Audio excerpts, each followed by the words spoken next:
കണ്ടില്ലേ സഹോദരങ്ങളെ, വളരെ ദയനീയവും സങ്കടകരവുമായ ഒരു കാഴ്ചയാണ്.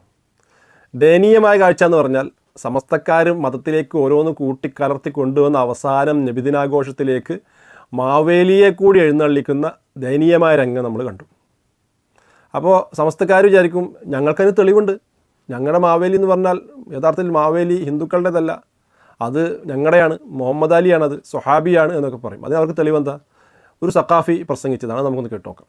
എങ്ങനെ മുഹമ്മദ് അലി എങ്ങനെ മാവേലി ആയത്? ആദ്യമായിട്ടാണ് കേരളത്തിൽ ഈ മുഹമ്മദ് അലി എന്നുള്ള ഒരാൾ വരുന്നത്. അവർക്ക് മുഹമ്മദ് അലി എന്നൊന്നും പറയാൻ കിട്ടൂല. അവരും മോമാലി എന്ന് വിളിച്ചു, ചിലര് മാമോലി എന്ന് വിളിച്ചു. ആ മുഹമ്മദ് അലി മാമോലി, മാമേലി, മാവേലി ആയി തീർന്നു. അങ്ങനെയാണ് മാവേലി ഉണ്ടായത്. യഥാർത്ഥത്തിലുള്ള മാവേലി കണ്ണൂര് ഭരിച്ച അള്ളാഹുവിന്റെ റസൂലിന്റെ സഹാബിയായ, പേര് കേട്ടാൽ തർദിയത്ത് ചൊല്ലേണ്ട മുഹമ്മദ് അലിയാണ് എന്ന് ചരിത്രങ്ങളിൽ രേഖപ്പെടുത്തി വെച്ചിരിക്കുക. കേട്ടില്ലേ? അപ്പോൾ സഖാഫി, മുള്ളൂർക്കര സഖാഫി പറയുന്നത് മാവേലി എന്ന് പറഞ്ഞാൽ കേരളം ഭരിച്ചിരുന്ന അള്ളാഹുവിൻ്റെ റസൂലിനെ കണ്ട സ്വഹാബിയായ മുഹമ്മദ് അലിയാണ്. മുഹമ്മദ് അലി എന്ന് ഇവിടത്തുകാർക്ക് പറയാൻ സാധിക്കാത്തത് കൊണ്ട് തന്നെ അത് മോമാലിയായി മാവേലിയായതാണ്. മോമാലിയായി മമ്മാലിയായി അങ്ങനെ അവസാനം മാവേലിയായതാണ്. യഥാർത്ഥത്തിലുള്ള മാവേലി ഇതാണ് ചരിത്രം എന്നാണ് മുമ്പ് പറഞ്ഞത്. ഇനി അവിടെയുള്ള ദയനീയ രംഗം എന്താണെന്നൊക്കെ മനസ്സിലായ, അപ്പുറത്തൊരു മാവേലി നിൽക്കുന്നുണ്ട്, റോഡിൻ്റെ അപ്പുറത്തെ സൈഡിൽ.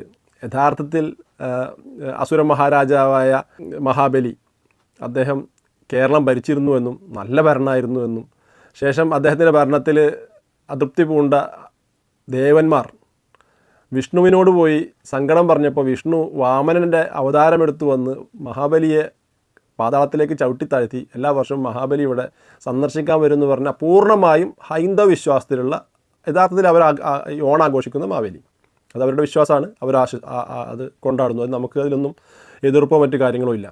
പക്ഷേ അവരുടെ യഥാർത്ഥത്തിൽ ഹൈന്ദവ വിശ്വാസത്തിലൂന്നിയ, ഈ ചരിത്രത്തിലൂന്നിയ, ഈ ഐതിഹ്യത്തിലൂന്നിയ ആ വിശ്വാസം കൊണ്ട് നടക്കുന്ന ആ മാവേലിയെ വരവേറ്റുകൊണ്ട് നിൽക്കുന്ന ഹൈന്ദവ സുഹൃത്തുക്കളാണ് അപ്പുറത്ത് നിൽക്കുന്നത്. കണ്ടില്ലേ? അവരിങ്ങനെ ദയനീയമായി നോക്കുകയാണ്. ഞങ്ങളുടെ മാവേലിനെയും മാപ്പിളാർ തട്ടിയെടുത്തല്ലോ എന്ന് ആലോചിച്ചിട്ട്. ആ മാവേലിയുടെ മുഖം കണ്ട ആകെ ലിബിനായിട്ടാണ് ആ മാവേലി നിൽക്കുന്നത്. കാരണം എന്താ? ഞാനിവിടെ മാവേലി ഉള്ളപ്പോൾ ഇതാ മാപ്പിളാർ വേറെ മാവേലിനെ കൊണ്ടുവരുന്ന നോക്കുന്നത്. എന്തൊരു കഷ്ടമാണ് ഈ മാപ്പിളാർ ചെയ്യുന്നത് അല്ലേ? ഇനി നശിപ്പിക്കാനുണ്ടോ ഇസ്ലാം മതത്തിനെ? പറഞ്ഞ് ചെയ്ത് ഇസ്ലാമിൻ്റെ അലകും കോലും ഒക്കെ ഇവരിങ്ങനെ വേർപ്പെടുത്തിക്കൊണ്ടിരിക്കുകയാണ്.